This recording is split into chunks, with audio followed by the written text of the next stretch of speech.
I thank the Lord for this beautiful time to be able to share from the word of the Lord once again with the SV family. And today we'll read Luke chapter 16, verse 15, where Jesus says, "What is highly valued among men is detestable in God's sight." So one person who is a pastor kid, he calls up another person who is also a pastor's kid and says, "My mother has been bitten with a snake. Could you please lend me some money to have her treated?" And so this person, he sends some money over. And then in the evening, the person who gave the money, his wife calls up the other person's mother and asks, "Hello, auntie, how are you doing? How are you recovering from the snake bite?" And she says, "What snake bite are you talking about? I was never bitten by a snake." We do see a lot of corruption in the world, in politics, in the tenders, in the bridges built, in a lot of things. But what is more saddening, or what really breaks the heart, is when we see corruption or unfaithfulness in regards to money within the church. Today, what we see is most of the cases related to property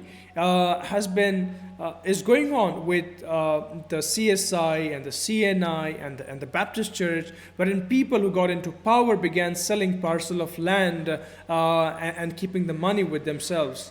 And we also see a lot of unfaithfulness when we look at different organizations as to the way they spend money, as to the way they make report.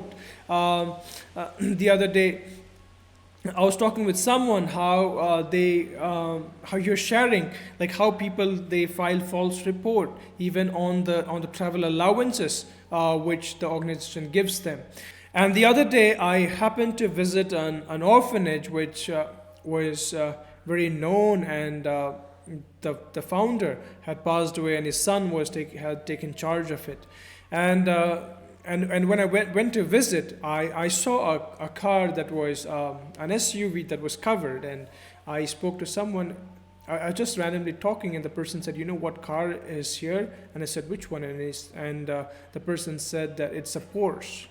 And I was like, they say that they're finding it hard to provide bedding for the people in the orphanage, and here he has a Porsche. And then the person informed that this is just one of the cars. There are many other cars which are stacked up in the garage, which is tightly locked when the sponsors come in, so that they cannot see as to what exactly is in there.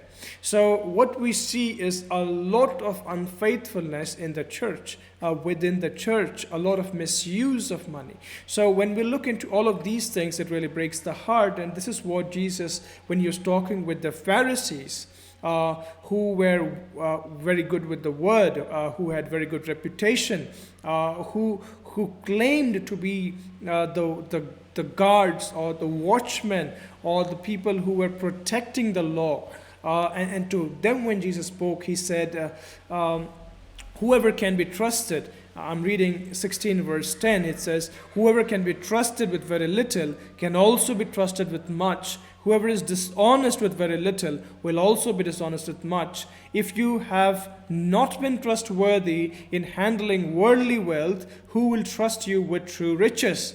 And if you have not been trustworthy with someone else's property, who will give you property of your own?"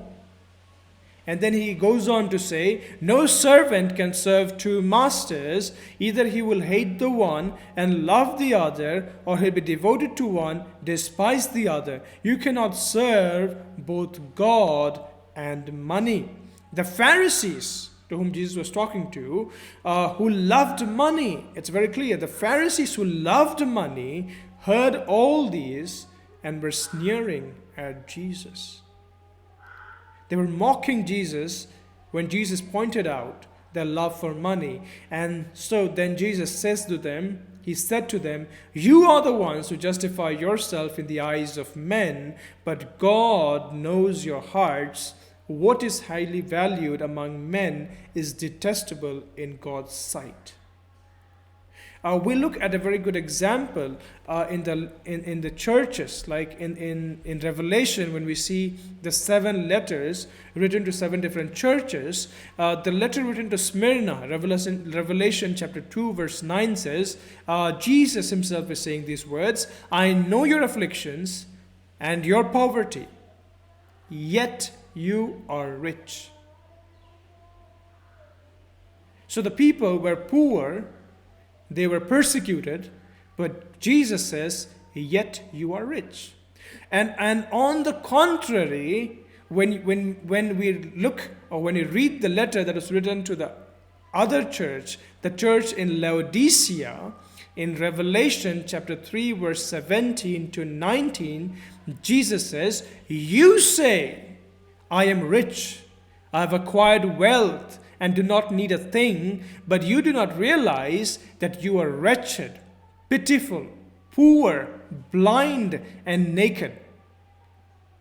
I counsel you to buy from me gold refined in fire, so you can become rich, white clothes to wear, so you can cover your shameful nakedness, salve to put on your eyes, so you can see.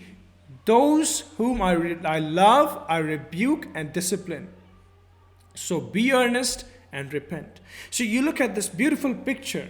The church in Smyrna, they're poor, but Jesus is saying, "You are poor. I know your poverty. I know your afflictions, yet you are rich." And to the church in Laodicea, he's saying, "I know you say I'm very rich, but you are poor, wretched, blind, and naked, pitiful."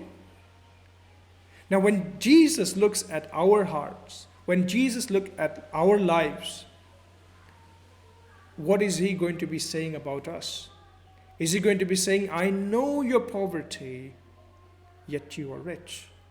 Or is he going to be saying, "I know you say that you are rich, you have the best of luxuries, the best house, the best car, the best job, but you are wretched, pitiful, poor, blind, and naked"?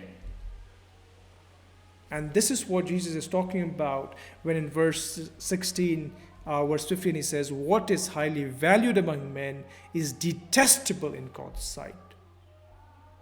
And Jesus finishes chapter 16 with the example of the rich man and Lazarus, which we all know. Lazarus lacked everything. He did not have a proper family to take care of him. He did not have a roof over his house. He did not have proper clothes to wear. He did not even have money to take care of his health.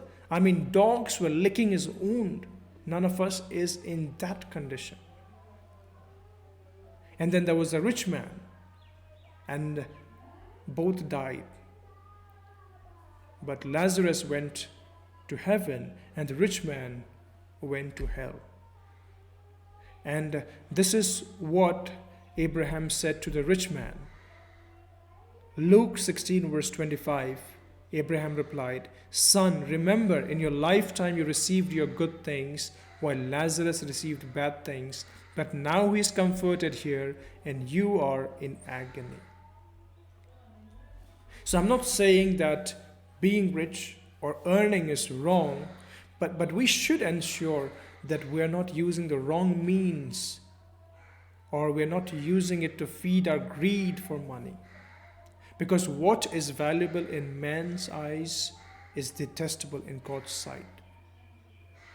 The Lord gave me an opportunity to meet Johnny Liver, and he told me how for a decade almost every movie in Bollywood was being made with him in it.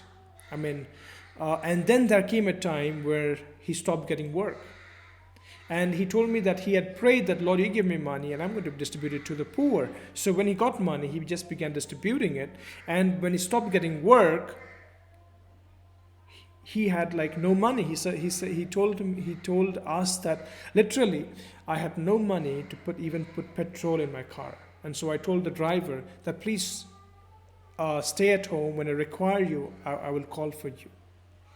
And during that time, some people, they were having a religious festival, and they called him and said, "Could you please do a stand-up comedy and per night you can get like 9 or 10 lakh rupees.